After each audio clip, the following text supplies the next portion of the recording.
All right, everyone. I know I'm hella late for this stream, y'all, so I do apologize. I've been changing the dates and the times and everything, but I hope that you all will tune in today because it's going to be entertaining nonetheless. So let's get right to it.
All right, everyone. Man, I am so late. Forgive me, y'all. Forgive me for coming up in here so late, but I'm glad that you are still here. You made it today. My name is Nicholas J. Fuhrer here where reality checks are always free. Thank you for a Sunday Umar Johnson stream, and this is none other than the Working Man Podcast.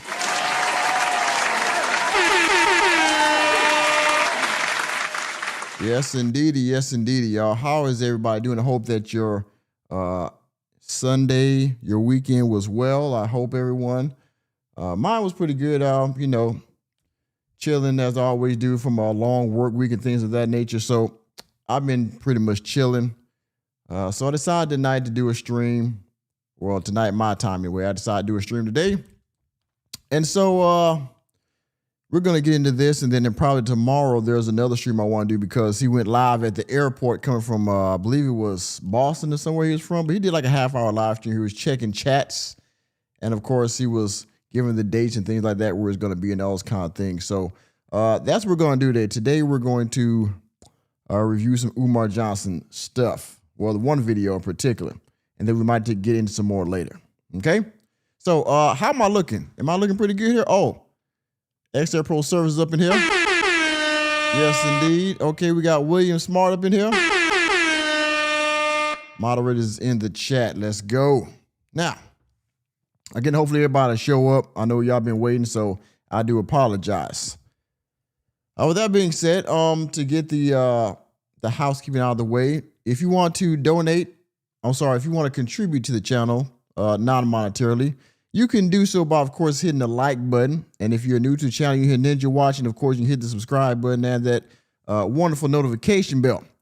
And if you want to contribute to the channel monetarily, you can do so by hitting the super chat. You know where that's at down there. Hit that super chat. Or you can also hit the Cashapp. It's $ Mr. Norman. You see it down there in the corner. I also have two QR codes that you're watching from your television. One is for Cashapp. One is for Venmo. Or Venmo, however they pronounce that. So hit either one of those. Though all the links to all these monetary donations are also in the description box. You can also, I also got a Ko-Fi. If you're on the replay gang, hit the super thanks. That would also be greatly appreciated. All right. And of course, my two social media pages, The Working Man on X and the working man on Instagram. Oh man. I need to close that space between that symbol and that. Okay, I'll do that later. Anyway, y'all see it, right? So now that we got that all going on, this might be a quicker live stream today. But in any case, we're gonna get to it anyway. So before I do, let's go to Umar Johnson. Well, first of all, before we go to Umar Johnson's Instagram page, if y'all will, please, if y'all like anything sports and social media and things like that, body cam videos, come down and check out my other channel, Armchair Anchorman. I do some great videos up in there. So if you want to see stuff that's not Umar Johnson, but still entertaining, okay, feel free to come over here and check out the Armchair Anchorman. I do body cam videos. I do stuff about social media like Adrian Broner, Jake Lang, Stephen A. He apologized to Kyrie Irving. I got Sonny Holston in here. Okay, I got the feud going on between Nightcap and Speak Easy. Okay, Brittany Griner just got divorced. I don't know if y'all heard about that. Brittany Griner just got divorced. That's another thing going on. So yeah, I'm covering all this stuff, man. Body cam videos. Brittany Renner's back on freaking social media now. Of course, she ain't got a boyfriend no more. So there's that, right? So yeah, Gideon, all this stuff, man, I got going on. So y'all want to check out this stuff, man? Go subscribe to Armchair Anchorman. I just dropped one today about Emmanuel Acho. So if you like that stuff, check it out if you will, please. But let's get to Umar Johnson's Instagram page. Now, Umar Johnson was back on the Art of Dialogue. Now, I did not react to this. I'm not going to react to this video because it's 1 minute and 42 seconds long, and it's also talking about Nolan Wells. I'm not going to speak on that just yet because there are enough opinions out there to go around, okay? So I'm not going to get into that. However, this whole hour and 24 minutes was just talking about Nolan Wells. He actually dropped another one just a few minutes ago that was referring to Ryan Clark and some other things, how he got fired. That was only 11 minutes long. So I believe Umar, because, you know, the Art of Dialogue, like other pages, they like to cut up the interviews or cut up pieces of the interview. So I'm sure Umar Johnson probably talked to the Art of Dialogue for like 2-3 hours because this was 1 hour 24 minutes. The one you're talking about Ryan Clark was like 11 minutes. There's going to be at least 5 cuts of this interview, right? So, of course, I'm waiting for anything that's, you know, to speak on FDMG or anything where he's talking about relationships and family and things like that because the hypocrisy is also always real, okay? But, of course, he was in Detroit, all right? He was in Detroit. Of course, he's taking, wait a minute. Of course, he was taking pictures with the queens and all those kind of things, right? So he was in Detroit. He did a live stream the other day, which we might cover this tomorrow, right? We might cover this tomorrow.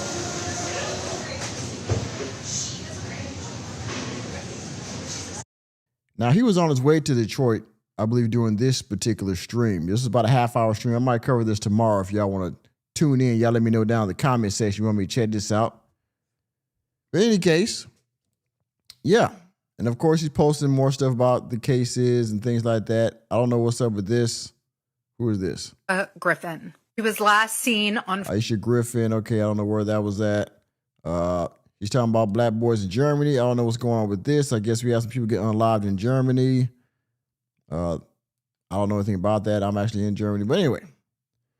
Okay, we got another story going on here. Coroner has identified the woman found hanging from a tree behind a Jackson home this week. Okay, so we got all this stuff going on. You see all this stuff here, right? He only posted one thing from Chop T. It's divisive. It may be unifying in that church. Okay, so you're going to talk about the black church. We're going to get into that here in a minute. Anyway, y'all see all this, right? So with all that being said, we're going to get to what you came here for, okay? All right? William Martin is in the building. We got Lene up in here. All right? And of course, we got the other moderator, Mr. Mikish, is in the chat. What's good with you? What's good with you? All of you. Okay, we got a poll going too, by the way, before we get into the reaction. Do you know anybody that follows Umar? Wow. 27% said yes, 47% said no, and 27% said, I don't know anybody that would be that foolish. Well, I don't either. I don't either. Ain't no fucking way. Okay. Let me switch this up and let's get to the video because I downloaded it actually. So let me get to QuickTime Video. Here we go. Let me put my fair use banner up. Damn. Fair use to the Chop T podcast. All right. Fair use to the Chop T podcast. Let me look this up. What was the title of that video? The title of the video was Umar Johnson on Black Men, Black Women, and the Future of the Black Community. Yeah, bitch. Yeah, bitch. All right. Again, fair use to Chop T. We're going to get right to it. I got to spit up a little bit. Let's go.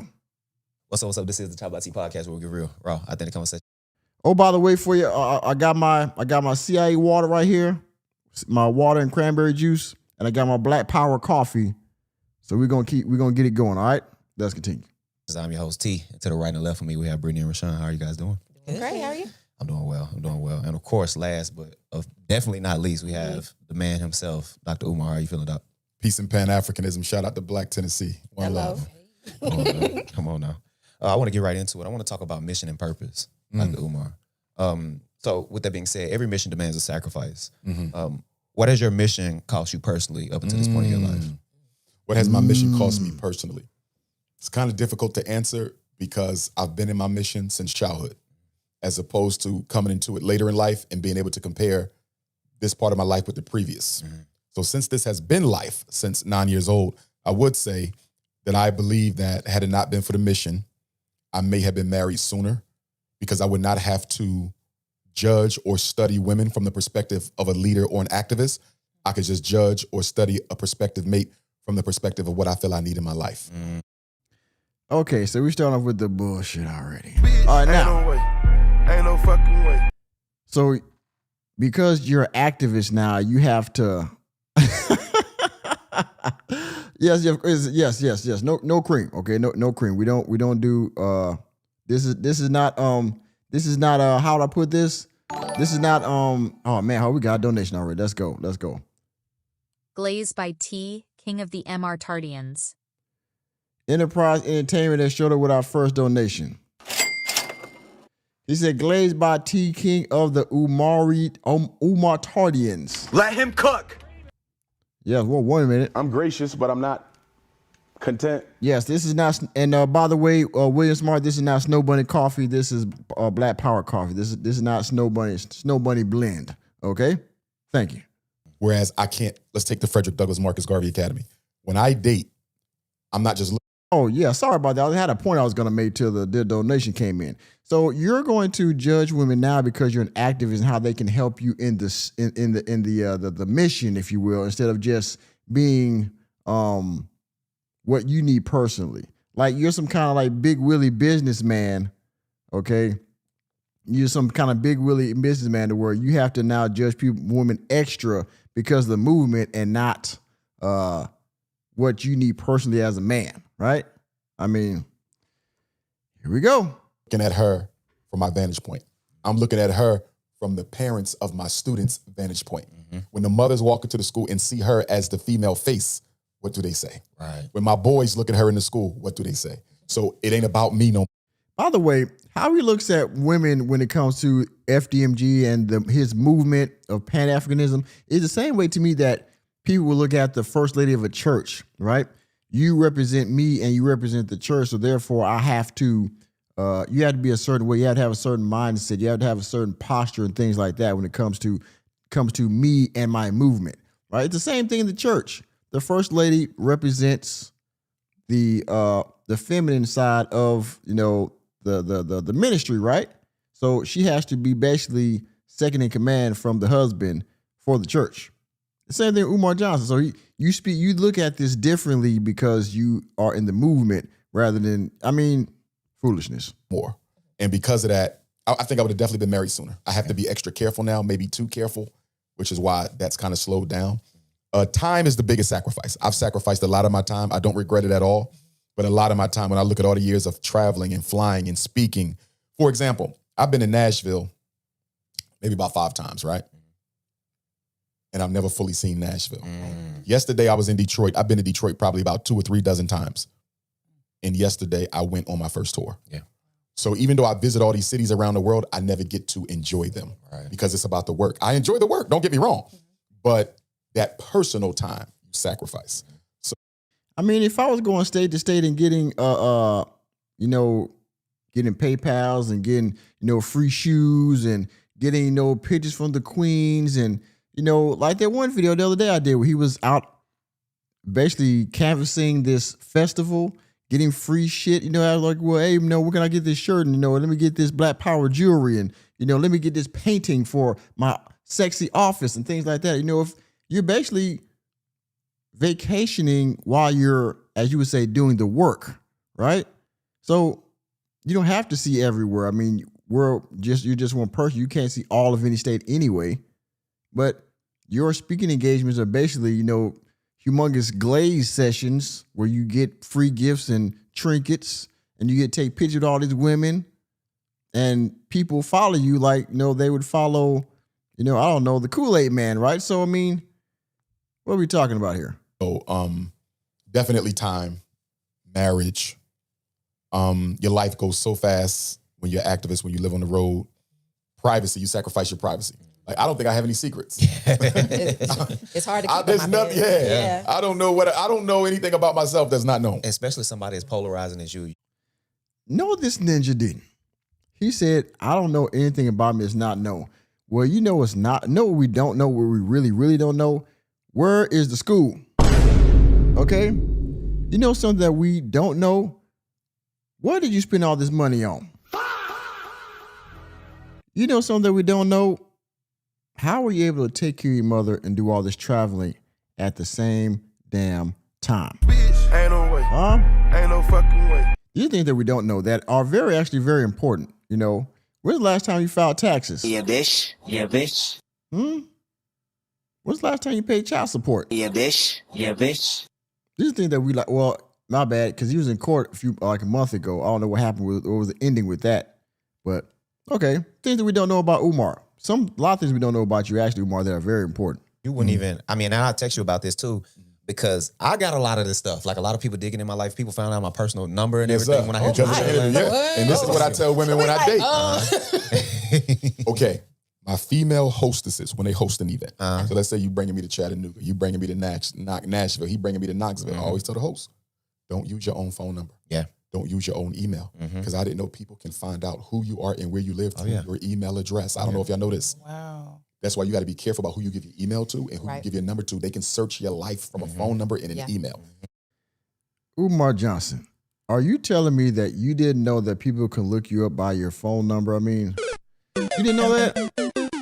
I forgot. The only thing that Umar Johnson knows about technology is going live on Instagram.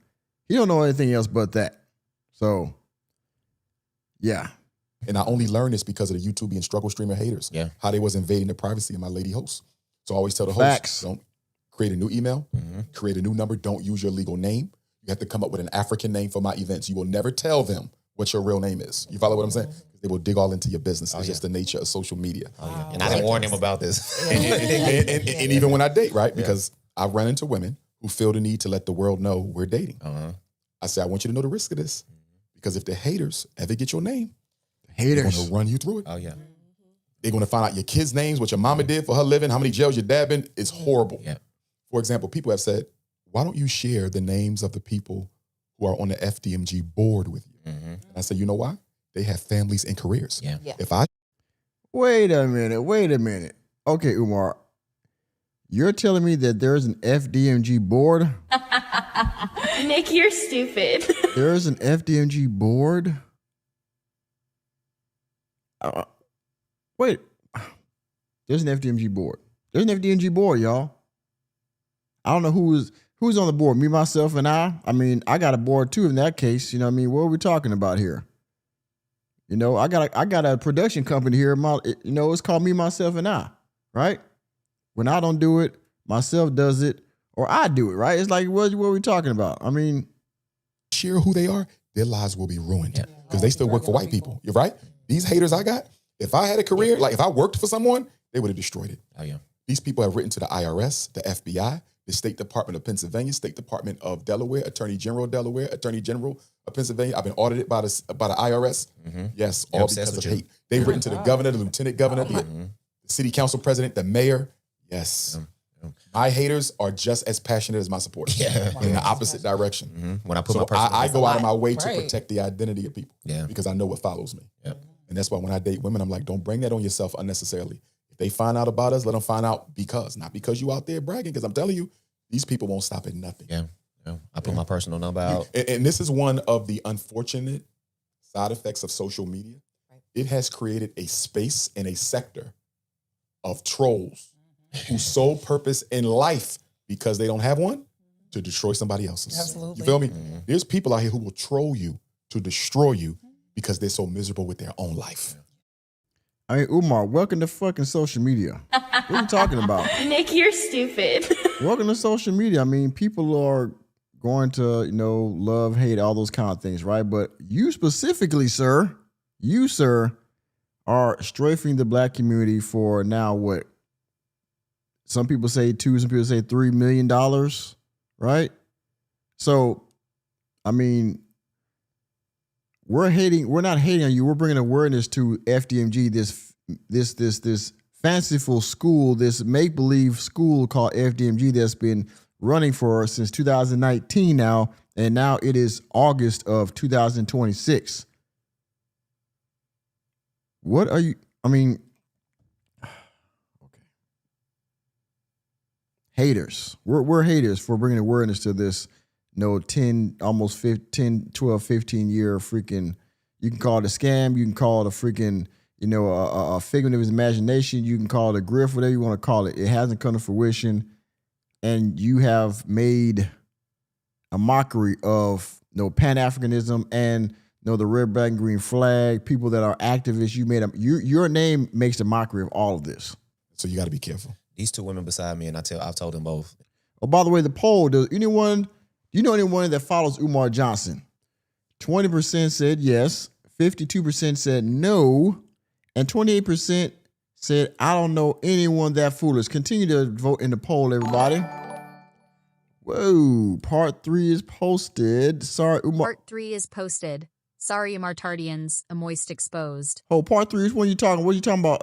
Enterprise Entertainment? What part 3 are you talking about? You talking about with Art of Dialogue? Or you talking about part 3 that you posted from the school or something? Let me know what you're talking about down in the comment section. And for that, your donation, we will give you the Donations.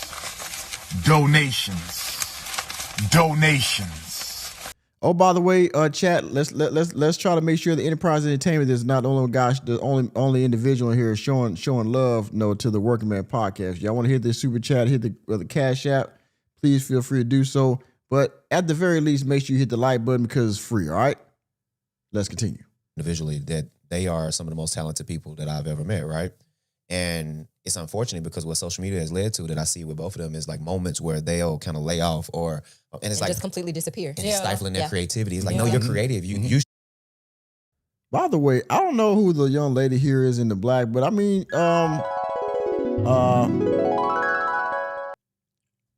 Umar Johnson probably been telling her backstage, so I probably can't get with her no more because Umar Johnson probably tainted her mind at this point. I don't know, but part 3 of your vid.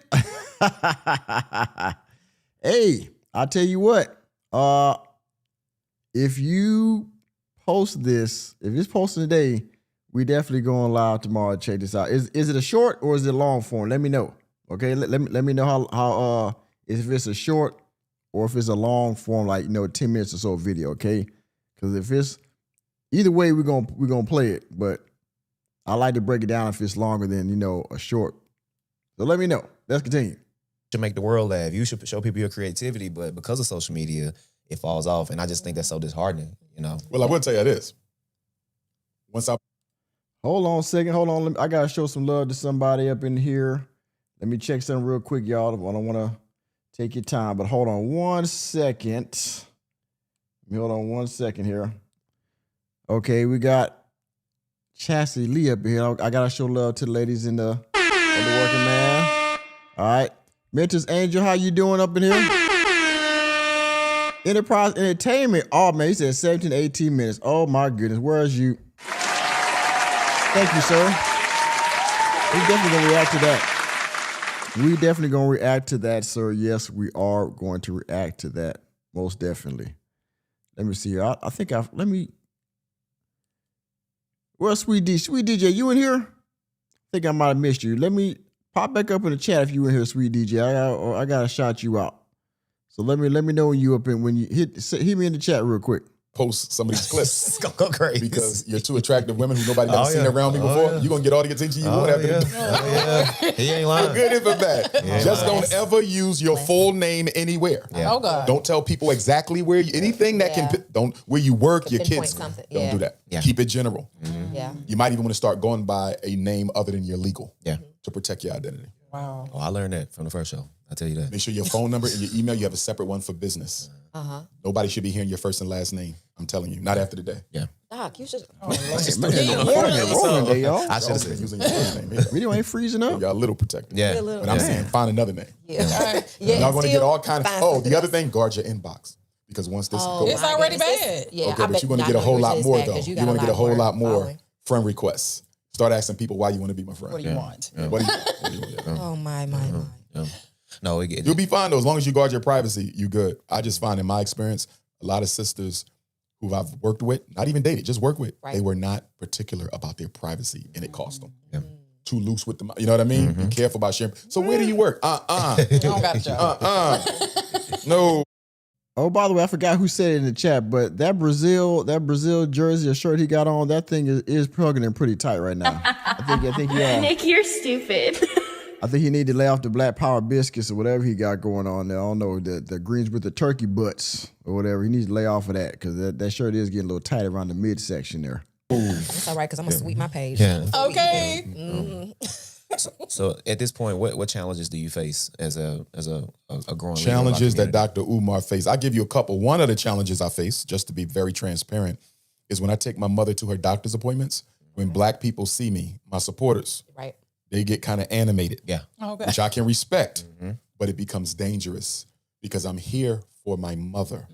You jumping around is letting these white people know I'm somebody. They're going to look me up. And I've had to deal with my mother being mistreated at times by doctors and nurses because of who I am. Yeah. I've had to.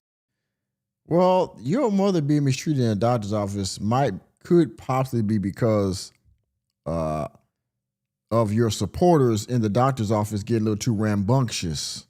So that might cause you to get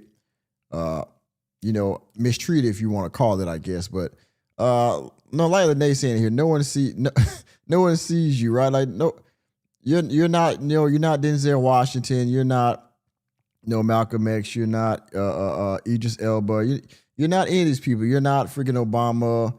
You're not freaking Benjamin Crump. Nobody knows who you are, Umar. You're a struggle Pan-Africanist. That's who you are. Okay, you're a meme machine, and sometimes you speak loudly. A lot of people listen to you, like on the Art of Dialogue, the hour and a half you did on Nolan Wells. And again, if you've seen that clip already, however you feel about that case, if you feel it's being handled properly, if you feel like there's some cover-ups going on or some things that are questionable, some actions that happen, some things that are questionable, that's totally up to you. But Umar Johnson, is going to jump out the window with all these things because everything for him is about race. I'm going to leave that alone. But nobody knows who you are, Umar. Nobody. People I've had to report. Yeah. Nobody in the mainstream community anyway. Wow. It's a regular thing. Well, they see you, but they're never going to acknowledge you. Put it that way. Me. Yeah. That's insane. It's a regular thing for me. But the hate is so deep. Right. I could see that happening. I just never would have guessed it. What I want Black people to do when you see me and I'm with my mom. If that's true, it's okay why to would you speak, not report that? but don't draw. Hashtag lies. Enterprise Entertainment then came through and he said, if that's true, talking about his mother in the doctor's office, if that's true, then why not report that out? I totally agree with you, sir. Yep. If that happened, you should report the doctor's office. They should be reprimanded for those kind of things, right? And you send a donation, so for that, we're going to give you I better get some more and some more and some more and some more. Let's continue. So much attention to me, right? Because you're blowing my cover. This is about her. And y'all telling these Cover? white people who I am as if they're supposed to be excited to know who I am. Yeah. Why are you telling this white doctor who I am? Use your common sense. And this is where the whole celebrity versus activist thing works against me, because I'm an activist. I just have the popularity of the celebrity. So a lot of black people will not think, let me play it cool, because this Dr. Umar, political, let me play it cool. Nah, they all let me do a pic Umar. in the doctor's office. Okay. I'm like, I don't need these white Nobody's people never- knowing, because they'll compromise my mother's care. Right. You see what I'm saying? So that's something I struggle with. So I just need black people to be more discreet when you see me with my mother. You don't know who is around here. You don't know what nut got what in their head. You know what I mean? You don't know how these doctors and nurses truly feel about black liberation. Stop telling people who I am who don't look like us. I see it all the time too. Oh, so who is he? Oh, you never heard of Dr. Why is you telling these Caucasians? You feel me? Caucasians. Oh, you never heard of Dr. No, they haven't. And it needs to stay that way. Yeah. I just It's need more like 40 privacy when I'm with my mom. I need more privacy. You know, here's another thing, right? If you are such a Pan-African, right? If you such a stomp down red, black, and green ninja, right? Why wouldn't you want white people to know who you are? Because you would want them to know that you're not going to take any crap. You want them to know your position as far as like, you know, the community in general, the black community, and how you treat them, right? If I was, you know, a activist and a Pan-Africanist, I wouldn't care if white people. Since you said next time, make it a dub. Okay, all right. Mickey, the moderator came through. He didn't came through and he didn't show some love. So for that, you get. We appreciate $1, but we would rather have 10. We appreciate $20, but we would rather have 50. We appreciate $50, but we would rather have 100. We appreciate $100, but we would rather have 200. Yes. Next time, make it a dub. Well, you did that, sir. You did that. You did that. Thank you very much. So that's a challenge. With the women, Oh, by the way, yeah, to finish my point, if you were a stomp down Pan-Africanist or you're a stomp down activist, why don't you care if white people know you? You should want them to know you. You should want them to know who you are, so they know they can't play around with you, right? You think Malcolm X, anybody else in the the activist world, they cared about what white people thought, or if they knew them, they actually wanted them to know, because I ain't with the bull, right? But I don't want them to know about who I am. But no, they don't need to know. Scary ass nigga. they talk too much. Yeah. You can't get to know them. They have to tell their inner circle that you're dating them, right? And that becomes a problem. Yeah. Like privacy, I don't have any privacy, which I don't mind in a way, because I ain't got nothing to hide. I don't smoke, I don't drink, I don't party. I'm an old man. I'm old fashioned. Mm-hmm. You know what I mean? So it ain't nothing to hide. You got but that damn right. What about the respect for the process? Yeah. They say trust the process. Yeah. Women got to trust the process. Yeah. And don't be so quick to just rush on out, because if we don't become nothing, now you look foolish because you done told the whole world, give us a chance to see where we going first. Damn. I just think, that. The G word. That's because I felt okay. Yeah, I felt it real good. Kevin Hart needed to Don Cheadle. That's what it felt like. So I live in a glass bowl, but again, I don't mind, because I ain't got nothing to hide. I would just appreciate a little bit more privacy when I'm with my mother in public. Stop the lies. You can still holler at me, but I ain't got nothing to hide. It's like they will tell every white person in the room, this is Dr. Umar. Do you really think these people want to know what I do? Come on. So that's an issue. Yeah. But it's a gift and a curse. I get treated well because of who I am sometimes, and I get treated poorly because of who I am. Like, I've seen people, even black people, go out of their way to show me no type of deference. Like, I need to let him know he's nobody to me. And then others who will just put me right up front. You know what I mean? So it's the gift and the curse, because you don't know if they're a hater or a supporter. Mm-hmm. Being as honest as I am about what I stand for, nobody's in the middle ground. Yeah. You're either for me or you're not, which is good, because I know what side you stand on. Yeah. You know what I mean? Because there's no middle. There's no middle of the road. You're either for him or you're not. So that helps. But overall, it's been a good journey, man. One day I got to come to an end. And I got to thank God for it. I mean, I've seen the whole world. I've spoken on every continent, throughout the Caribbean. I've been everywhere. I've seen so much. I've done so much. What I regret the most is having not documented it all. Oh, yeah. Imagine if all this was video. That would have been cool. Oh, my God. Mm-hmm. I didn't even keep. I mean, but that's your fault, Umar. I mean, you go live for everything. Wait a minute. Where's my sound? Because you go live for everything else. Yeah, bitch. Yeah, bitch. I mean, it wasn't been documented. So, I mean, you Big Willie, you should have your camera crew around here to document. We got IRL streams now, things like that. What you mean you should have it documented? You go to these countries, like, you go on a freaking tour basically every year.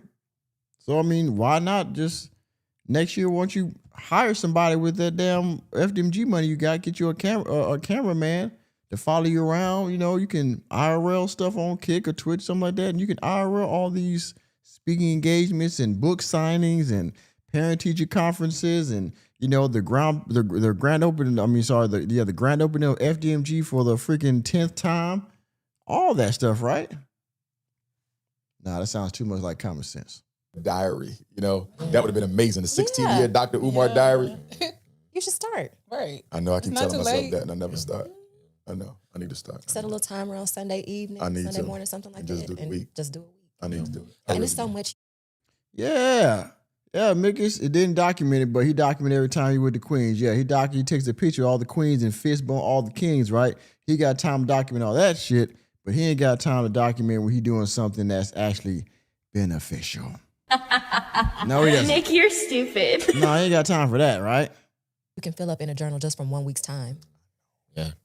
Because my week is like a year. Yes. My week is like a year. I mean, it's just crazy. There's always something going on. What's the origin of your story? How did you get started? Well, if I go back to elementary school, it would be 4th grade Black History class. Okay, here we go with the story, how we got started. The story he done told like 100 damn times. When my parents divorced, we was living in North Carolina. My father was a drill instructor for the Marine Corps. It was in 3rd grade in Jacksonville, North Carolina, when and where I decided I wanted to be a clinical psychologist. So that was 8 years old. They get divorced. We come back to Philly. Black History class, 4th and 5th grade. That was also public. Oh, Black and Ivan says, the guy who cuts my hair has drank all of the Dr. Umar Kool-Aid. Well, we got to give him this. Man, really? That's sad. Well, hopefully he didn't cut your hair in the shape of Africa in the back of your head, like the compound he wanted to make in the shape of Africa with the landing pads and the barracks and all the other kind of stuff he had on there. Hopefully he doesn't cut, he didn't, color your hair red, black, and green too. Speaking contest. So my speaking started with the consciousness together. Mm-hmm. I never shut up. Right? And then 6th, 7th grade, that's when I found out I was related to Frederick Douglass when the Snow Bunny saved me. And yes. He was saved by a snow bunny and he found out he was related to Frederick Douglass. Ain't no way. Ain't no fucking way. Yeah. And from there, he bled red, black, and green for the rest of his life after that, huh? I went off to high school. I went to a residential high school. I was still into Black consciousness. College was the Black Student Union. I get elected BSU president. My first major act of office was Minister Farrakhan's Million Man March. Wow. October 16th, 1995. I'll never forget it because we took a tour bus, coach bus down to D.C., and it was a Black church, and we stayed overnight in the church, and they had sleeping bags, and they made us this whole big food thing. It was beautiful, and we was some of the first people on the mall that day. Wow. So the Million Man March, when we got out there, it might have been 25 people. Think about this. It was still dark. The sun came up. About 25 people. In about 2 hours, we turned around, and it was 1 million. Wow. We was all the way at the front, and then we went for a walk. We never got back up to the front again. Wow. Yeah, so it was lovely, man. It was lovely. BSU president. We had Jay-Z, KRS-One for our final concert. We endowed a scholarship. Come back to Philly. I wonder if that was the same concert where he met what's the lady's name, the singer. Yeah, I wonder if that's the same concert where he met her and I guess she was alleged on her cycle and all this kind of stuff. Remember that story you told? Dang, what was that lady's name? Freaking A, I forgot. Y'all let me know down in the comments in the chat. I forgot the little name, this entertainer's name. She's part of the Fugees. Crap. Into the UNIA, the Garvey movement, which is in the neighborhood I grew up in. Go back to grad school twice, principal cert, doctorate. Yeah, that's who it was. Thank you there, Andre. That was Lauren Hill. Yes. Yeah. He was comforting her because she was on her cycle. Yeah. I remember that. Yeah. And Black and Ivan, who are these people? This is the Chopped by Tea podcast. This is one of the newer platforms that Umar Johnson has been frequenting for the last, I would say, year or so. So, yeah. Started my own movement. And then everything changed in the fall of 2010. Get a phone call from a brother in Chicago, Brother Dawa. He asked me to come and do a public access TV interview with him. That was September the 18th of 2010. 6 weeks later, I take a copy of the DVD he gave me. He wasn't going to give it to me because he didn't have a backup. And I begged him for it. I said, just send it to me. He said, you know what? You can have it. If he never gives me that DVD that day, we might not be here right now. Because I take that DVD to Harlem for my first lecture at the National Black Theater, 125th and 5th, October 30th. 6 weeks later, I give out copies of that. I sold them for like $5, right? Maybe 50 of them. So my phone started ringing in 24 hours. It ain't stopped in 16 years. It was Chicago and New York back to back, 6 weeks apart, the fall of 2010. It was a miracle the way it happened. It was a literal miracle. Imagine not seeing nothing but Pennsylvania numbers your whole life on your phone. Yeah. And then within 2 days, you got Africa calling you, Jamaica calling you, London calling you. Because prior to the blow up, I was doing a lecture series at the African American Museum in Philly. Right. So I had this whole catalog of lectures that nobody saw except Philly. So I made copies of them and took them to Harlem, right? So when I get to Harlem, I got about 40 different DVDs, right? I got all my stuff. I'm like, this is New York. But I didn't think it would happen like that. It was raining that day. It was the night before Halloween. I got back home. That phone started ringing. I said, oh my God, this is going to change my life. I said it. I said, this is going to change my life. Because at the time, I'm a full-time school psychologist. So I'm evaluating kids. That take time to test, evaluate. So then I started getting all these invitations to travel. At first, it was just the domestic U.S. All right, I just checked Enterprise. Hey man, we going on the back live tomorrow. We're gonna address your latest visit to FDMG. Nice dashiki too, by the way. That was a good one. Then Canada hit me. Then Jamaica hit me. Then the Bahamas hit me.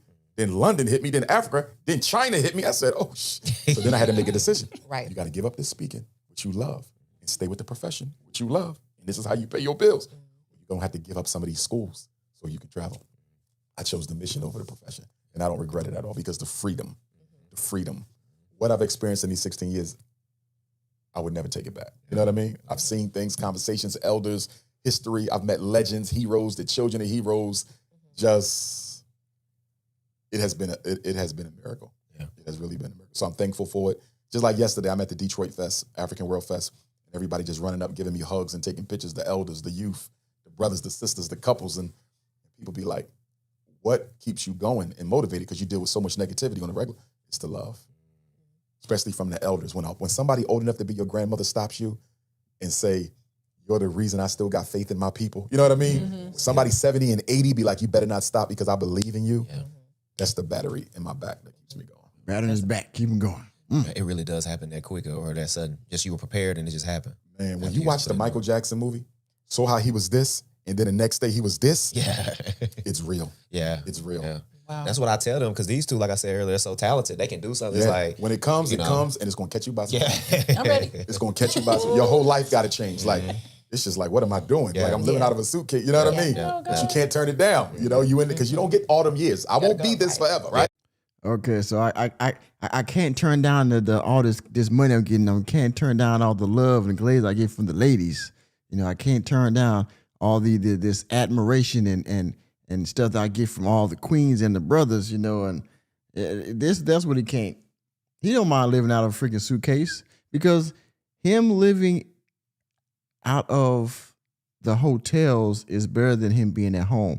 And I hate to say it, but that one young lady that went on that show, she showed pictures of the inside of Umar Johnson's apartment, things like that, the way he was living in, where his mom stayed and things like that, which was foul, but it's out there, unfortunately. So Umar Johnson lives better on the road than he does in his own place. If, you know, in my opinion, from what I've seen, what I've, you know, witnessed, people documented, Umar Johnson lives better on the road than he does at home. The hotels to get a nice, he gets to stay at the Red Roof Inn, he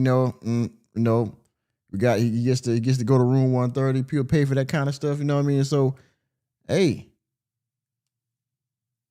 he gets a clean room, he gets free food, he gets his own transportation, right?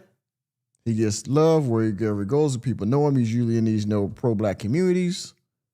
He lives better on the road than he does at home. And he still can go live. We got free Wi-Fi in the hotel. We got the good breakfast in the morning. I can eat my black power bacon and stuff like that. So Even Michael Jackson, you know what I mean? Only God stay up forever. So you got to maximize that time while you have it. So for you, how long did you have to decide whether or not you wanted to stay in your profession and do the speaking as a side opportunity? I had to make the decision real quickly because what happened was I had school still calling me to do work. So I had to start turning some of them down. And then I had to give up some of the ones that I had. I had to make the decision quick because in the real invitations time. was coming. Yeah. Because remember, if you go to Africa, they're going to want you there for a week. And you're going to want to be there for a week. You don't want to fly for a day and only stay for a day. You know what I mean? Yeah. So it's like in school, you got to be there every day. You know what I mean? So I had to make some decisions. But I don't regret them. I don't regret them because I see it in the young people whose lives I changed. Because I've had to realize that there's people in their 20s and 30s who grew up on me. Because they tell me, Dr. I've been watching you since I was 5. Yep. Like, I've been watching you since I was in first grade. I just graduated. You know what I mean? And I'm like, well, I done literally raised you. And I've had people say, you've raised me. You don't even know me. You've raised me. So I just thank God for it. And I'm looking forward to the next stage of my life because I can feel that the universe is bringing the public orator, traveling, professional, activist thing to a close for the school. So I think the next stage of my life is going to be building these schools all over the world. But then I think the universe also has something else for me too. But I don't know what it is. What? Also, wait a minute. Hold up. Let me rewind that back just a little bit. That the universe is bringing the public orator, traveling, professional, activist thing to a close for the school. So I think the next stage of my life is going to be building these schools all over the world. So your orator and your traveling preaching, activism is coming to a close. So now you can focus on the school. By the way, again, it's August, y'all. He's been talking about this Jamaican American building inspector since February 5th? No, he announced he was going to apply for certificate of occupancy on the 15th of February. I think later on that week, he was being told that he was being stonewalled essentially by this Jamaican African, right? So since March or so, he's been talking about, he's being sabotaged. So we're going into 2028, we're going into 2027 basically now of school opening, okay? And when is your activism going to end? Because you need these speaking engagements to have money to go do whatever you want to do to school. On them, put up another door, put another peephole in, buy another desk, okay? Paint another wall in this bright ass colors. You can't run the school without speaking engagements because that's where you got your popularity from and get the people to drive the donations to you. You can't stop that. You can't stop that work. Again, where's your board? Your board isn't helping you. Are they helping you raise money? Is the board going to be going live in school while you're on these speaking engagements? No. The only person that shows the school is you. The only person that talks about the school is you. But then I think the universe also has something else for me too. But I don't know what it is. It's all in alignment with saving our people. I just don't know what that other thing is going to be. Because even as great and as important that the FDG mission is, I don't think that's all of it. Yeah. And the reason I say that is because I am too popular globally. Yo, Black Anonymous, that's crazy too, right? Like I remember when I was first watching Lennon, he was talking about how this guy came up with the idea in 2010, and I guess he got some type of reference even before then to say he was looking at this school or contemplated school in 2004. It's like, so you've been having this dream for over 20 years. You got to school in 2019. You bought the building in 2019. And this has been in your mind for this long? I mean, that's crazy to me. So 2004, you posted the dream in 2010 on Facebook. You bought a school in 2019, and it's 2026, and the shit still ain't done. Bitch, ain't no way. Ain't no fucking way. For God to just use me to open the schools. Don't get me wrong, that's important. But the popularity I have is such that I feel it has to be for another reason too. You feel me? Like one day he just gonna need me to galvanize the race or something. You know what I mean? Because there's nowhere I can go in the world where they don't know me. And except the white folks, and they be wondering, like, who is this? Especially at the airport, you should see the white folks. They be, is he a basketball player? Why is every black person stopping for a picture in the whites? You know what I mean? You get a few snow bunnies knocking the white. You know what I mean? So I love it though. I love it when the white folks, they don't be knowing who you are. You be in first class because sometimes I get that free upgrade, right? Like, wait, that's a $10,000 seat. How did he get that? Somebody just put Yep. one of the stewardess, they know by him and say, get Dr. Umar that seat. Yo, so he paying for first class seats? Yeah, bitch. Yeah, bitch. Yo, Umar Johnson is first class. Y'all, hey, donors, you watching this? Hey, donors, y'all are paying for Umar Johnson's first class flights. Like he said, well, they know me, so they just put it on. They just gave it to me, the free upgrade. Nah. Y'all niggas paying for that shit. All right, y'all niggas paying for Umar Johnson to fly the friendly skies in first freaking class. Okay? I mean, I'm sure he got miles to use, yeah, but he ain't got enough miles to do first class every time he goes somewhere. You know what I mean? And I could be wrong, I don't know, right? But because you've been around him on a more personal basis, you know, at particular times, right? I don't know if Umar Johnson has enough miles or enough frequent flyer miles to afford first class. Now he can probably afford to fly, get some free trips every once in a while, right? But you have to take trips in order to get the miles, right? It's like any other type of rebate. You going on the trips gives you the points to get something for free, right? So, I mean, he getting first class. So he getting free upgrades? No, he's that well known that people just throwing him first class, upgrades. I mean, if he is, hey, more power to him. I love the perks. I love the little perks. That's real love. Yeah. And then you run into celebrities who are your supporters, right? Like I ran into Teddy. Oh, by the way, yes, thank you, Andre Freeman. First class is not $10,000, Umar Johnson. All right, stop lying. Stop lying. All right. A lot he paid for London trip, they couldn't afford. They couldn't afford to bring him out. That I believe that. Raleigh and Spine Divis in Atlanta. He's like, yo, I watch you all the time, bro. I'm a Dr. Umar supporter. I'm like, what? You're like, yeah, I rocks with you. Yeah. You know what I mean? So it'd be funny who be watching you and you don't even know it. Yeah. Right. Like people pull me to the side and say, yeah, you know he's one of your biggest fans. I'm like, no way. Dude, he swears by you. I remember I met one of Puffy engineers. He said, yo, I'm in Puffy office one day. This is years ago before the controversy. He said, I was in Puffy office one day and he pulled out his desk and he had Dr. Umar's CDs. Yeah. Wow. Whoa. Umar Johnson, Diddy? Diddy? You was at them parties, bro? You get invited to one of them parties? The big bed in the backyard? We're gonna have to keep an eye on Umar. You shouldn't have said that, bro. I knew Diddy's magic. Let me run that back a little bit. He swears by you. I remember I met one of Puffy engineers. He said, yo, I'm in Puffy office one day. This is years ago before the controversy. He said, I was in Puffy office one day and he pulled out his desk and he had Dr. Umar's CDs. Yeah. Wow. Puffy. Yeah. Oh, okay. Umar Johnson, hold on. Where's my? Hold on. Wait a minute. I need my sound effect. Hold on a second, y'all. We're gonna have to run this down a little bit. You know who? You know Diddy? Is that true?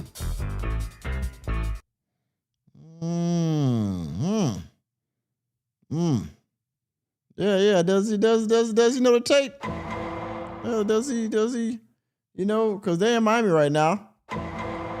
And they're gonna get that United Kingdom treatment here soon. They're gonna get put them Tate brothers, boy. They about to get sent up the river. So it's interesting. No, I 100% found you at a pivotal moment in my life. It was 2011. That's when I was starting college. Okay. So that was important for me when I joined the military. I was trying to figure out my identity and find purpose. So it was good in having like your words of wisdom. I was on the Breakfast Club actually. I think you did Breakfast Club in 2010 maybe. 15 was the first. 15 was the first. Okay, I don't remember what. In Colors was like 12, 13, 14. Yeah. Okay, yeah. But I found you then, and it was a pivotal moment for me. So that's really important. I think for at least black men. What advice would you give to these two? I keep on coming back to them because I see that they I notice the struggles of women, and they're both moms. We didn't really establish that, but they're both mothers. And what advice would you give to them on their journey of creativity? Because I really do feel like they have something to offer to the world. I think that black women don't tap into their femininity and maternal instinct enough as it relates for their chosen profession. They almost separate being a mom from the profession, whereas a lot of what you learned and experienced being a mom could lend itself to support what you're doing professionally. That's absolutely true. You know what I mean? Don't divide it. What can I take from it and add? Another thing too, I think Black women don't have the support they need from other Black women. And I think I need to consider starting a genuine sister circle. And the reason I say genuine is there's a lot of women who have. Is he not talking to the microphone or something? The audio's going up and down. That's not me. That's the video, whatever they're doing in there. By the way, let's check in on the poll real quick. Do you know anything about Umar Johnson followers? 20% said yes, 52% said no, and 29% said I don't know anybody that's that foolish. I don't either. Oh man. So okay, what is he talking about now? Sister circles, but sister they circles. Were not genuine. You know what I'm saying? Absolutely. So, I mean, because Black women really don't have a place to go and get support if they don't want to join a particular faith, right? Like you can always go to the church and the mosque. But what if I'm not interested in joining no religion? I just need to talk. I need some support. I need some advice. I don't have a good relationship with my mom. I don't have a good relationship with my aunts. Black Queens Forever. Snow Bunny's never said, how long you been on this live, homie? Oh, well, we've been here for going on 55 minutes, 54 minutes. Yeah. Shout out to Black Queens Forever. I don't know if that's being satirical or not, but it's quite funny. My sisters, where can Black women go? Yeah. Too many Black women suffer in silence. Yeah. So y'all might want to think about doing a support group for Black women in your neighborhood.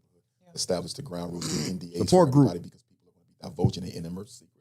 We got to know that it don't get repeated. You know what I'm saying? Yeah. But brothers could use them too. I was gonna say I want to come with them. I want to. Look, he's making me want to go back to school to get my master's and going into this psychology thing. Hey, nothing wrong with it. I have a degree in psychology already. Gotcha. My life got stifled because I had a child after my first degree. Little pause. Gotcha. Little pause. I want to go back. I've said it so many times, but I haven't. We don't have enough support groups, and this is another reason why there's so much tension in our community, because we have all this negative energy we picked up from our experiences in the white world, right? Yeah. And we have nowhere to let it out. So guess who we let it out on? Each other. Yeah. Think about it. Everybody in the Black community is coming home from a job because we don't own no institutions, right? So we're coming home from working for white people, and somebody pissed us off, disrespected our child, did something to my mom, right? Yeah. And I'm carrying this. And I don't mean no harm. But you stepped on my foot by accident. I cursed you out. You're in the street fighting like cats and dogs because you mad from what you had to go through from white people. I'm mad from what I had to go through from white people. And this is why I try to tell white people that Black on Black violence is really a form of white on Black violence. Yeah. We're simply the conduit for the pain you cause us, and we give it to each other. Come on now. And why do we give it to each other? Because it's not legal to hurt a white person and get away with it. We can get away with it on each other. Yeah. Because Black life is devalued in this country. Well, hey, Black Queens Forever, Nobody's Never. If you do that, I would really, really, really appreciate that, sir. Or ma'am. I don't know. Sir or ma'am, I'm going to say sir because you got the Black Queens Forever, Nobody's Never moniker. So if you do happen to hype this on a replay, I would greatly, greatly, greatly appreciate that again. So, yes. So if you commit a crime against a Black person, you got a good chance of walking free. Yeah. I do think I've been very, very fortunate in that way where I haven't had to seek sisterhood because I grew up with it. Powerful. And Powerful. I feel like that one aspect of my childhood and my adulthood has made such a big difference in me being. You know, somebody just noticed, y'all, in the chat. Have y'all looked at the picture behind her? I mean, I'm not trying to be, mannish or anything like that, but it's a rather nice portrait, I would say. Able to maintain my identity and be reminded of what my identity is. My friends I've got some since 3rd grade, 4th grade, middle school, high school, and I have several of them, and we've just supported each other through so many different chapters, people becoming mothers, divorces, and losing family members, and just the way that life kind of shifts and the ebbs and flows, and we still have each other. Yeah.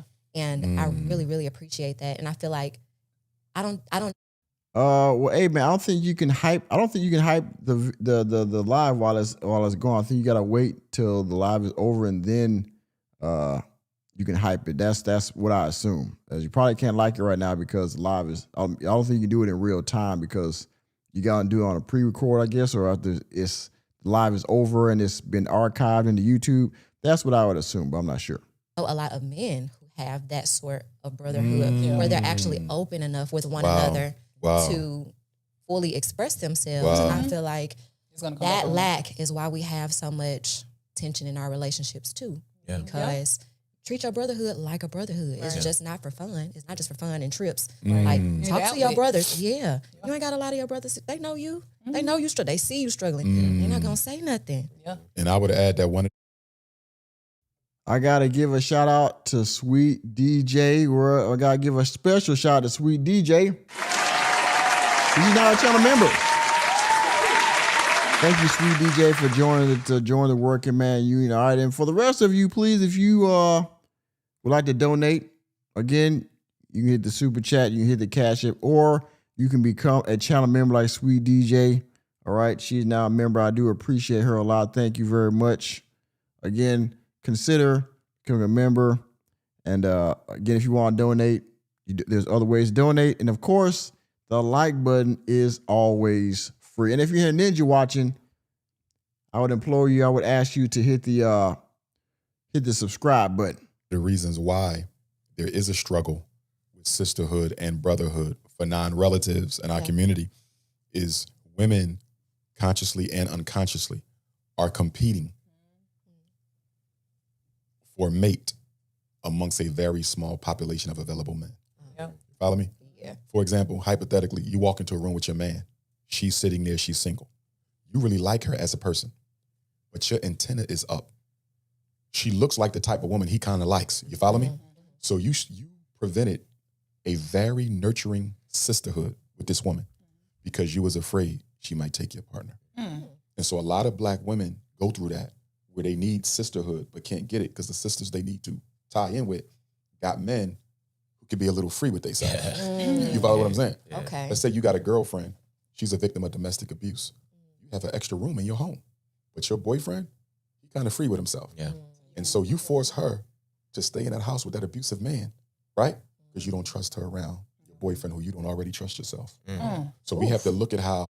Okay, so basically he's saying that women are jealous of each other, and that's why y'all don't have a sister circle or a community that all of you can speak and get out your problem, things like that. And because all you women are jealous of each other. Let me see where I can find that sound effect at.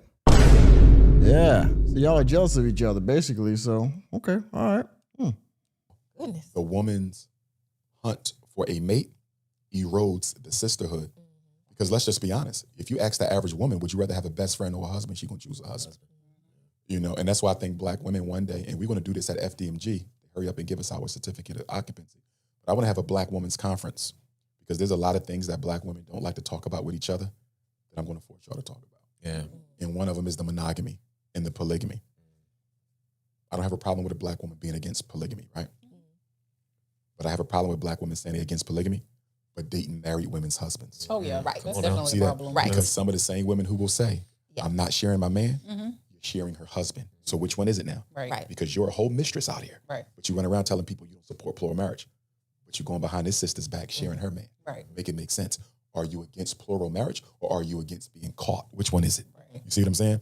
And so for y'all, it's the competition for the men. For the men, it ain't the competition for the women because y'all outnumber us, right? Yeah. Every brother got 10 women if he want them. Yeah. For men, Faison Simpson said he's a member, and I thank you as well, sir. Where is this sound effect for you? Thank you. Appreciate that. Appreciate that. And of course, the link if you want to, if you are considering it, there you go. All right, you know where the link is at. It's down in the description box. You know how to get on the channel. Go to the main part of the channel. Hit that join button. You know what to do. it's the competition for achievement. The car, the career. I'm too busy trying to outdo him to be his brother. Y'all too busy fighting for the same man to be sisters. You see that? Yeah. And so Y'all too that's busy where fighting black for me, men huh? have to sit down and have this conversation about how we're letting ego kill us. Because I don't know if y'all noticed, for the first time in American history, black men between the age of 16 and 29, they have surpassed white men for number one suicide risk amongst males. For the first time in 400 years, 16 to 29-year-old black men are taking their life more than white men at the same age. So we are suffering in silence. Yeah. And the reason why a lot of them are killing themselves is because they're saying, who cares about me? Number one, and look at the pain and racism I got to suffer in this world. You know? And so brothers are deleting themselves because of racism. Young brothers between 16 and 30 are deleting themselves primarily because of the struggle they have to deal with as a black man and racism. Okay, all right, okay, we'll go with that. we got to get it together. You know, that's why I want the school to hurry up and materialize, because a big reason why we can't serve and organize ourselves, we don't own the institutional space to organize black people. If y'all said y'all want everybody from Murfreesboro black for a community town hall meeting tonight to talk about the political problems, where you want to have it at? Yeah. The black church ain't gonna let you talk politics in there, right? Because they owned by the politicians, right? So where can you go that's not owned by white people, that's not being audio or videotaped, that you rented, where you can have a private meeting with black folks? Is that why the red pills are here right now? It's not racism, it's mental health.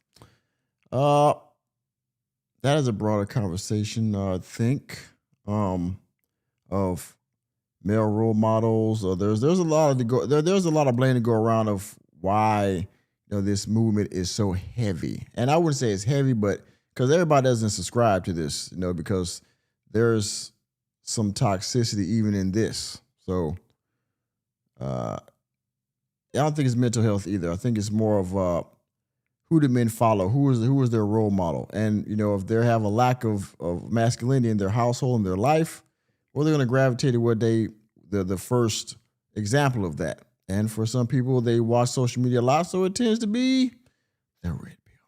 Well, I mean, it would depend on the church. We might have one. I see what you're saying, but if you go non-religious, yeah. But if you see what I'm saying? If you go non-religious, look, I speak so much, right? All over the world. I can count on one hand the amount of places I've spoken in the world that were owned by black people. I've been doing this 16 years on this level. Think about that. I can't give you 5. World Beat Cultural Center in LA, that's all black. The Shrine of the Black Madonna in Detroit is black. The Shrine of the Black Madonna in Atlanta and the Shrine of the Black Madonna in Houston, they black, right? And I might could give you a few more. That's it. We don't own nothing. Yeah. I remember I was speaking at a library in the Everglades in Florida. I forget which town it was. Don't you know they cut the lights off on us one time? They cut the lights off on the black community when the time ran out. They said the time is up and they just cut the lights off on us.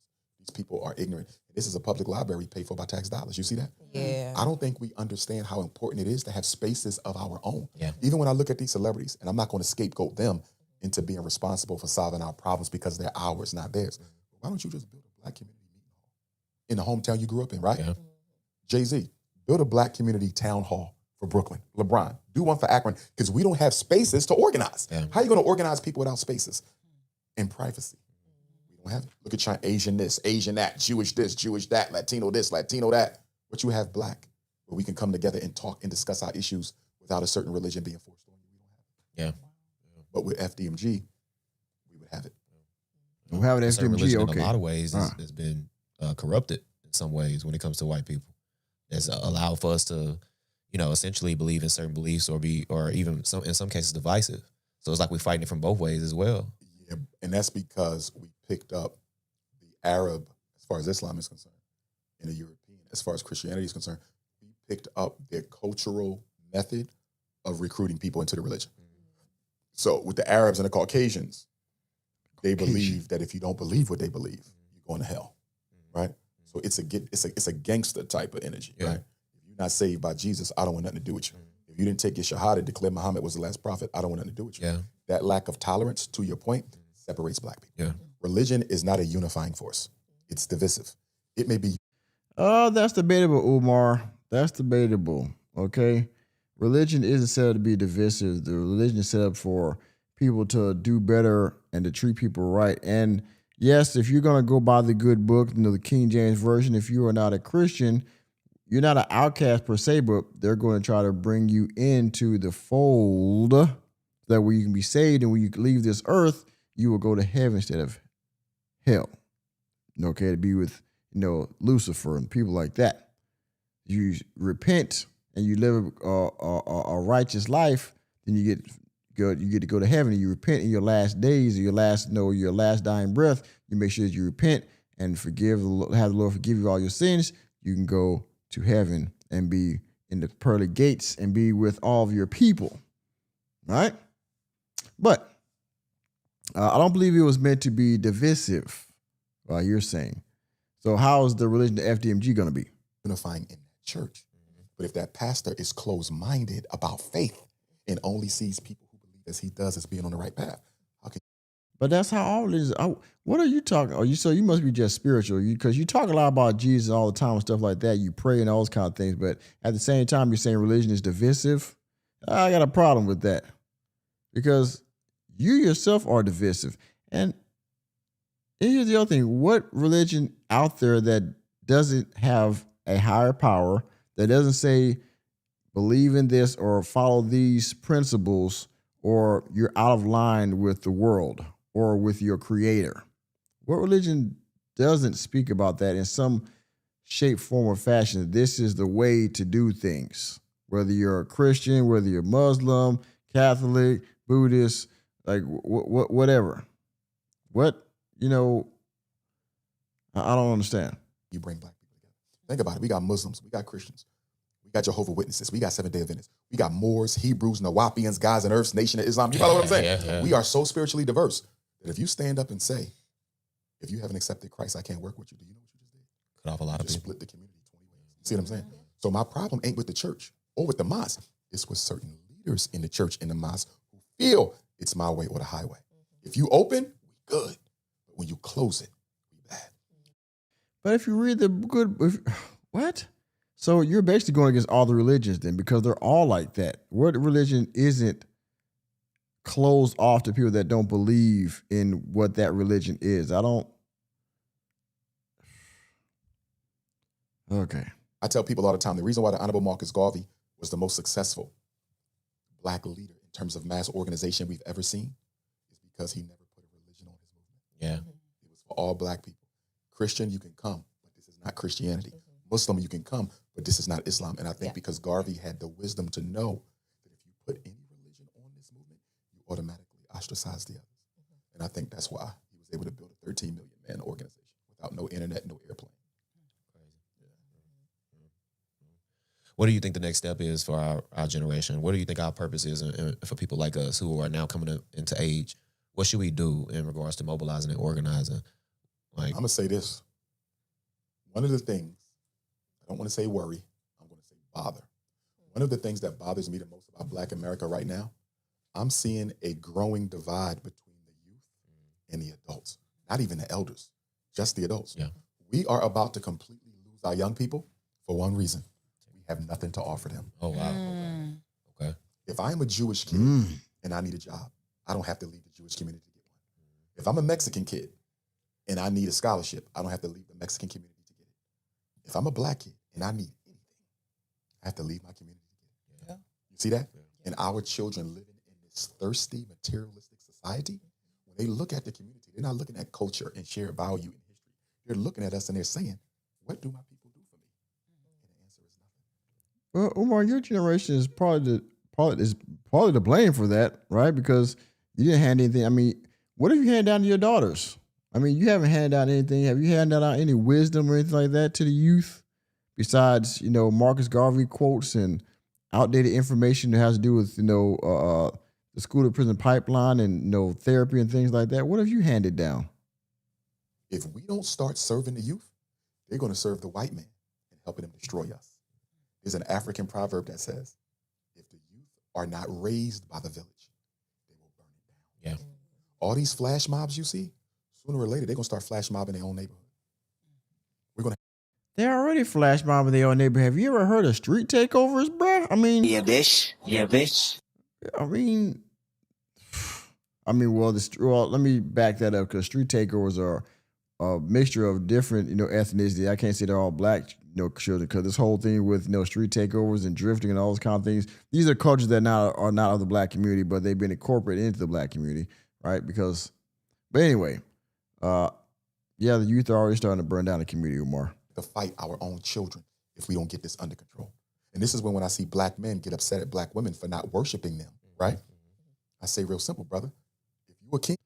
Okay, here we go. Now it's our fault.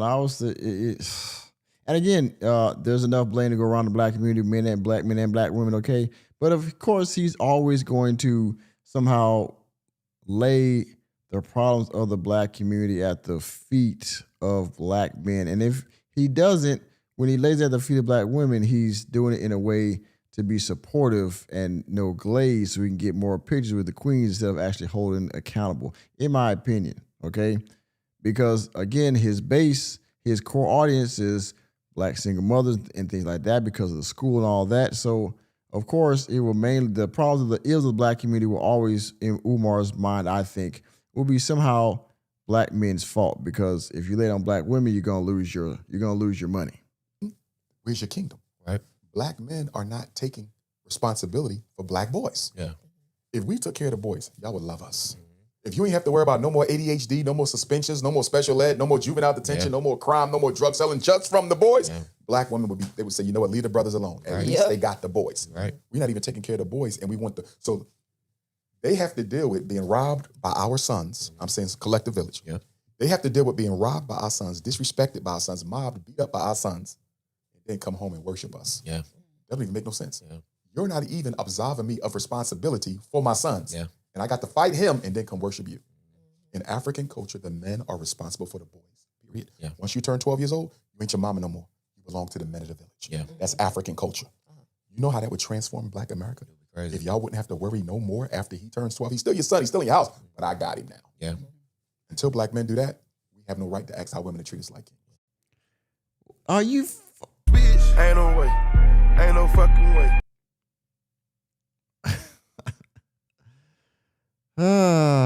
Yep. It's our fault. It's our fault. Okay. All right. So until we get control of our black sons, then we have no right to have any type of leadership or admiration in our household, right?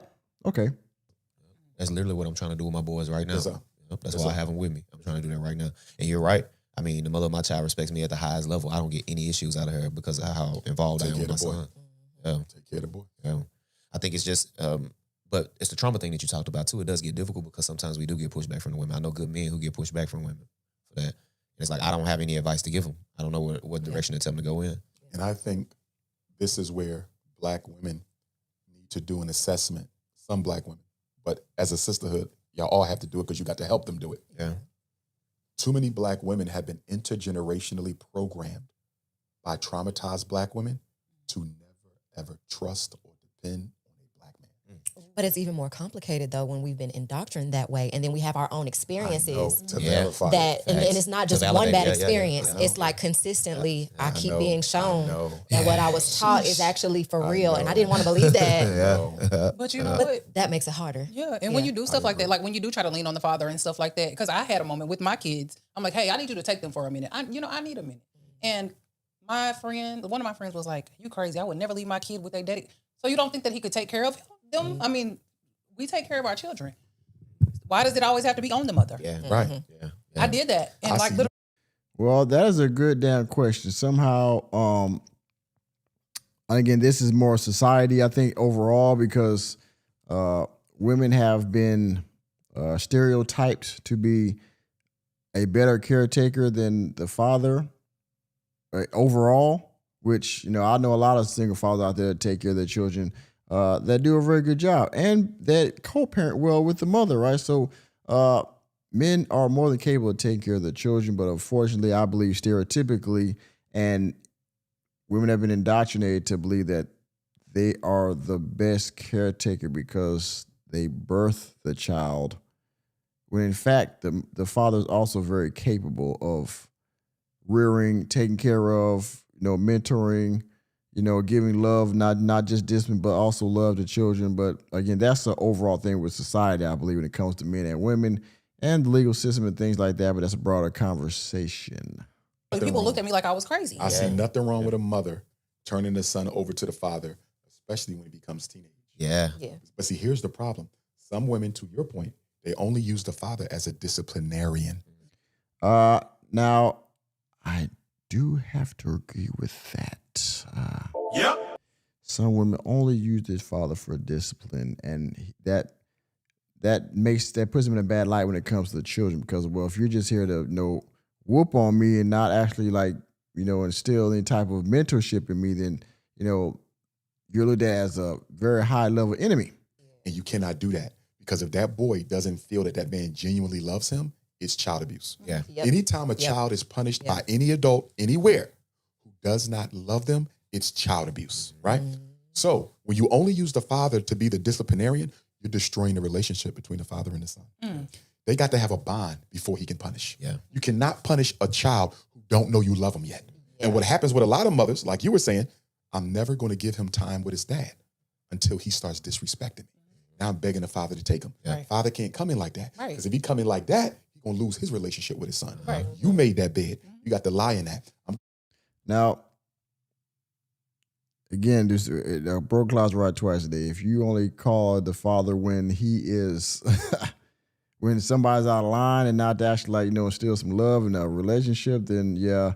If you only call it dad when the kids get out of line, then the relation, the dad basically doesn't have a relationship with the kid. If he's only there to freaking, to scare him and, discipline. Don't talk to him about disrespecting you. He shouldn't be talking to his mother like that. Right. But you didn't allow me to build a bond with my son in the early years so he knows I love him. So when I got to come in and kick his ass, he knows how to love. But I believe all Umar right now is also projecting the problem that he has with his daughters because, his daughters got the one in particular, you all seen the problem that she's had. I don't know about the other children that Umar Johnson has, if he has a type of relationship with them, but I believe Umar's also right now projecting the problem that he has with his own, offspring. If I go in there and kick that 15-year-old boy ass, he might shoot me in the back because he see me as a complete stranger because of your decisions. Right. So women got to do better with the boys. They have to do better with the boys because too many black women are loving. Wait a minute, you just said that the brothers don't deserve, admiration because they're not taking care of the boys, and now you're saying, well, the ladies can't, they got to do a better job with the boys too. So which one is it?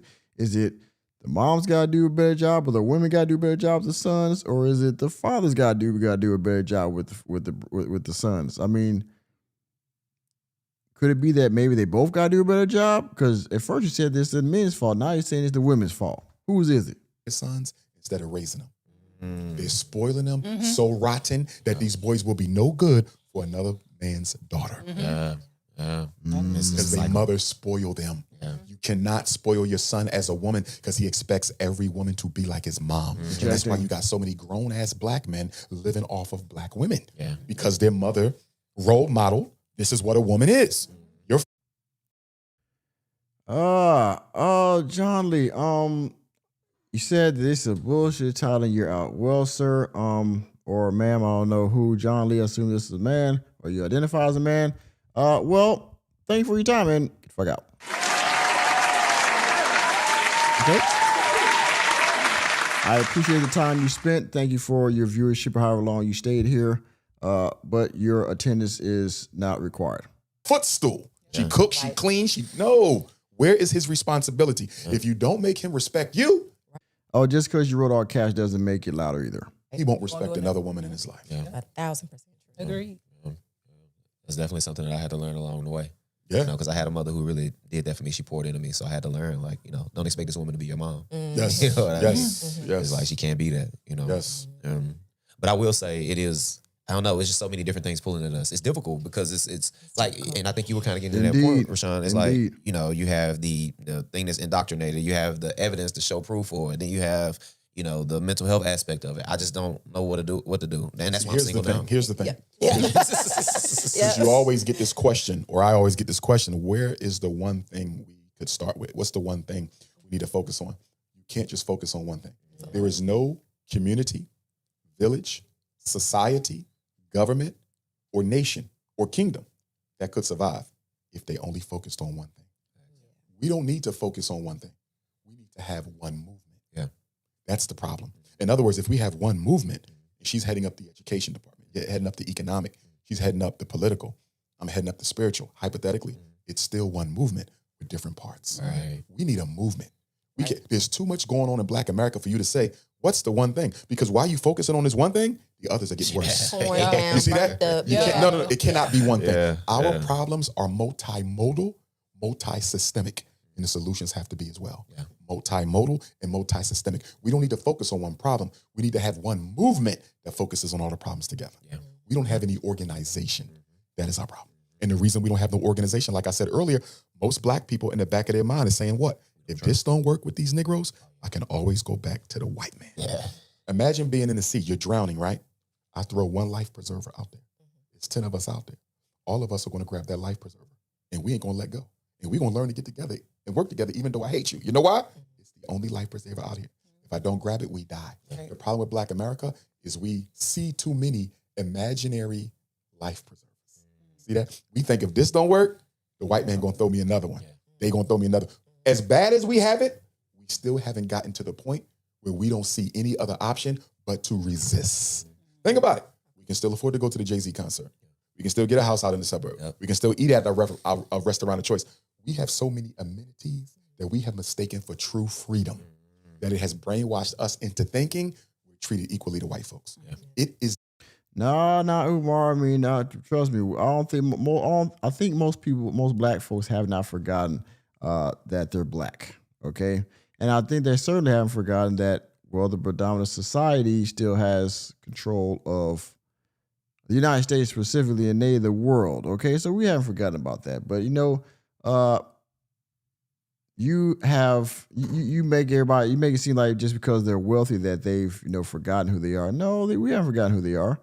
Especially how you always crap on people like LeBron James, Stephen A. Smith, and all the rich black men out there, the people that dead outside the race and the Snow Bunny Christ and all this kind of stuff. No. We still know who we are at the end of the day, okay?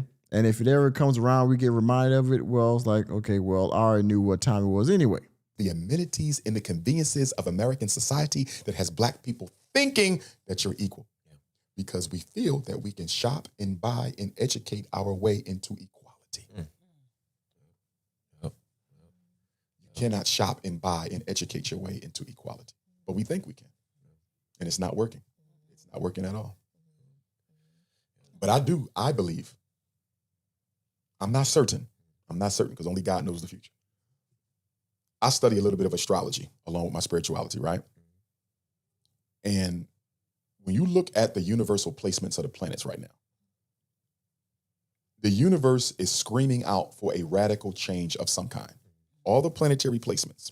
For example, Pluto is in Aquarius. The last time Pluto was in Aquarius, guess what happened?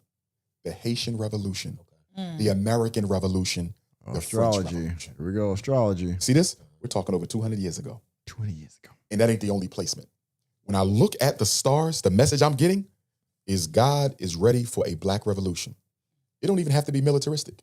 It could be political, economical, spiritual, so you follow? Right. But God and our ancestors are crying out for us to do something different. And if we don't do something soon, I think he's going to just destroy the world. Yeah, I feel that. If we ain't going to fix it, he's just going to destroy the world. And he's going to let the white man do it. Yeah. And it's going to be our fault because we let the white man take over. We let him take over. Yeah. They are a numerical minority. How do you allow the world's smallest group of people to dictate policy for the whole planet? The whole planet, literally. Even with the FIFA, right? We have FIFA in Philly, one of the places. And they made Haiti play Brazil on Juneteenth. They did it on purpose. Yeah. Right. That was a mouth. Clearly. Brazil is the largest black community outside of continental Africa. There's more Africans in Brazil than anywhere else in the world. Yeah. Haiti is what? The oldest and the first independent black nation built by the blood of enslaved Africans. They fought to win. So you got the largest black community and the first free black community fighting each other on Juneteenth. Wow. They did it on purpose. And then they made the Haitians change their jersey because they said it was too revolutionary. Only to lose in the first match. Haiti didn't have to lose in the first match. You put them against Brazil on purpose because Brazil has a very great team. So this is one of the few times I think Haiti has qualified. So they happy, as they should be. You're going to make them go up again. I'm going to use you to destroy you. Yeah. Yeah.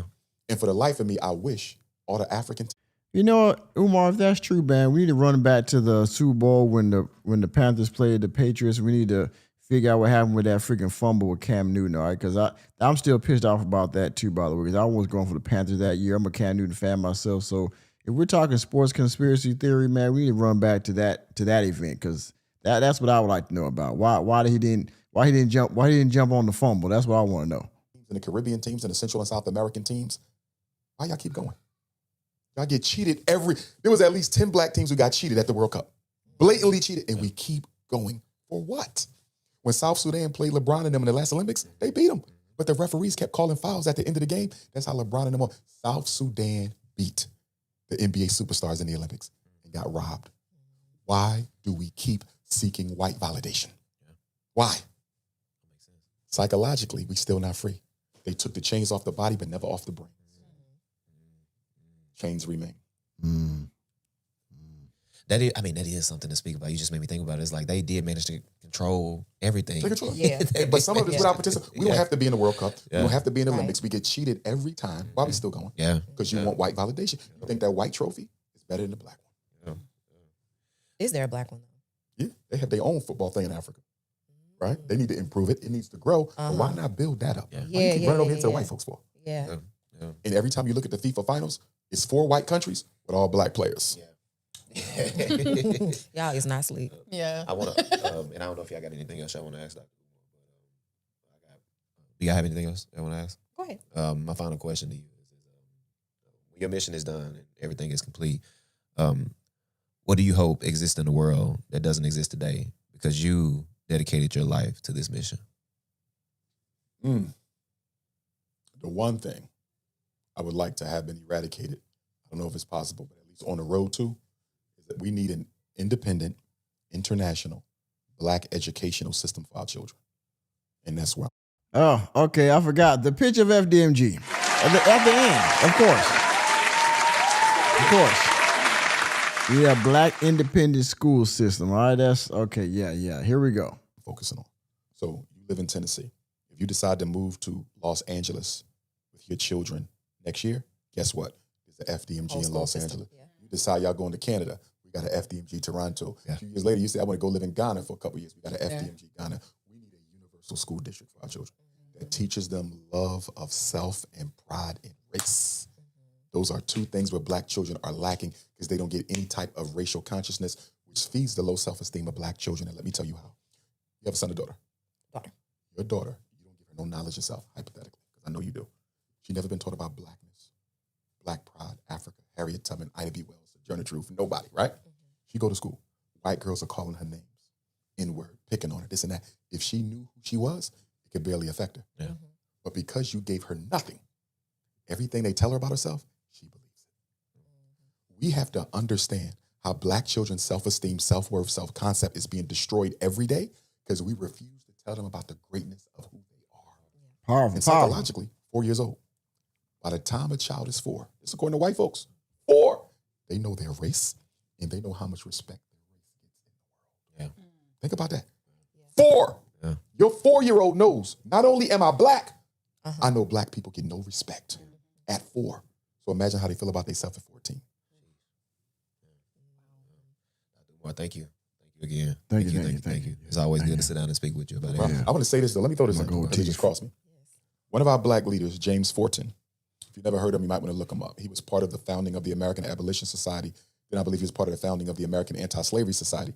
Some people say he's the first or second black millionaire in American history. He lived during the American Revolution. He was actually a prisoner of war on a British ship in the American Revolution. He famously said, I don't think my people, and this is during slavery, he was not a slave though, I don't think my people will ever become free until we get out from amongst white people. In other words, how do you heal a traumatized people if they're still being re-traumatized every day? Right?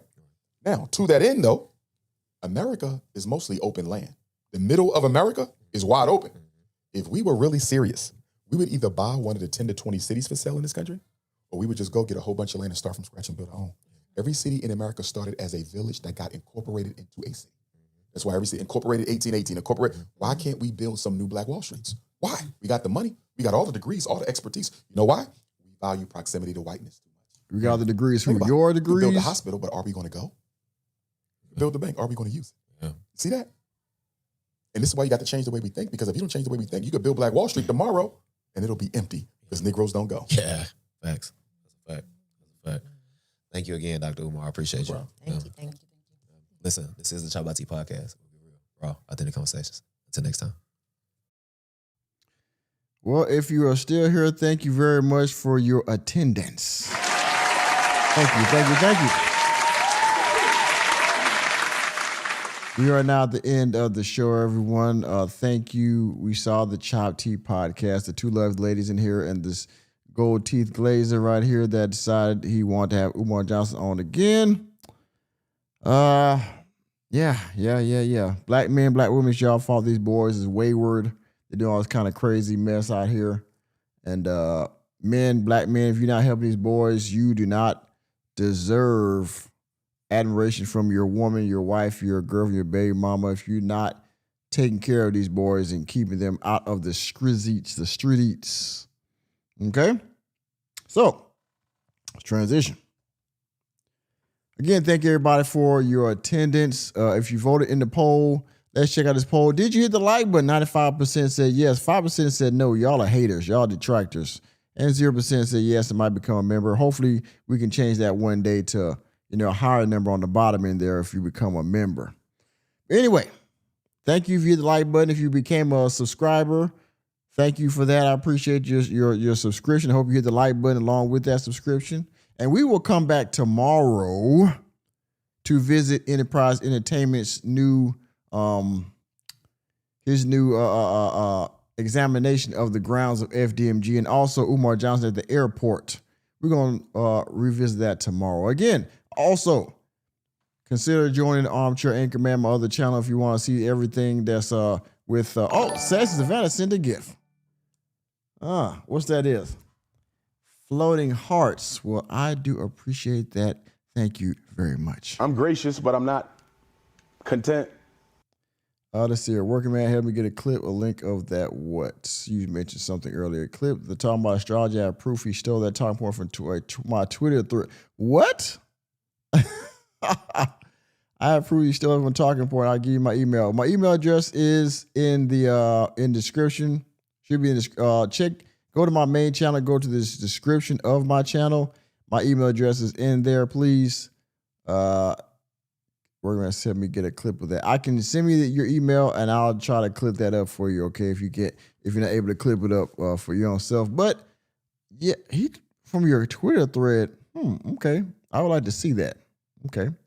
Well, anyway, again, hit me in the email. We'll collab about that. Okay. In any case, to everyone that came, you donated financially, you hit the like button, you subscribe to the channel. Again, consider becoming a channel member. Thank you all. And we're going to round off as we always do. This is the latest YouTube with the ashes lips on YouTube, right? My name is Nicholas J. Fury, where reality checks are free. This is the Working Man Podcast. And as I always like to say to wrap it up, because it's true in my life and it's probably true in yours too. Reality checks are free. See you next time.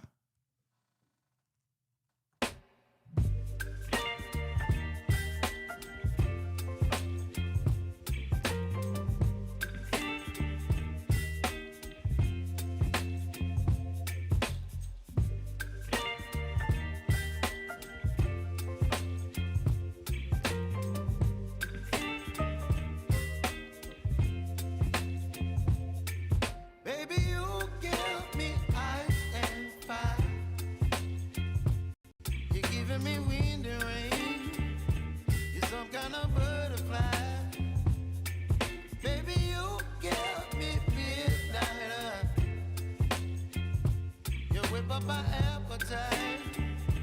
Don't leave me here high and dry. Oh, well, I don't wanna jinx it, baby, and twist myself at the spine. Don't wanna overthink it, baby. It's just twist your body and mine. Baby, you give me ice and fire. You're giving me wind and rain.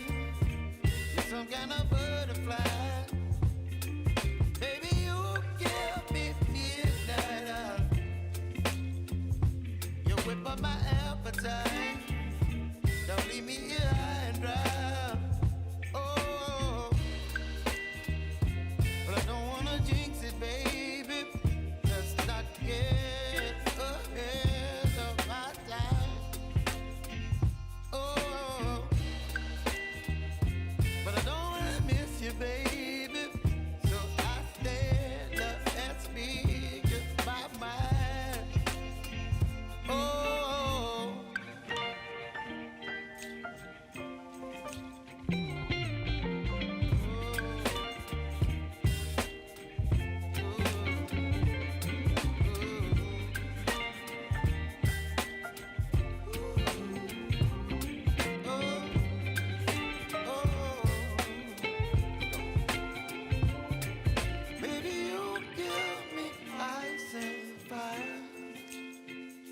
You're chilling wind and rain.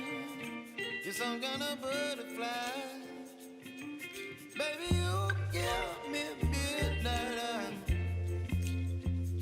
You whip up my appetite. Don't leave me here.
remember, y'all, we're going to come back tomorrow for Enterprise Entertainment. Umar Johnson once again. We're going to spin the block. Make sure you're here. Thank y'all for another good show. See y'all later. Family. We appreciate $1, but we would rather have 10. We appreciate $20, but we would rather have 50. We appreciate $50, but we would rather have 100. We appreciate $100, but we would rather have 200.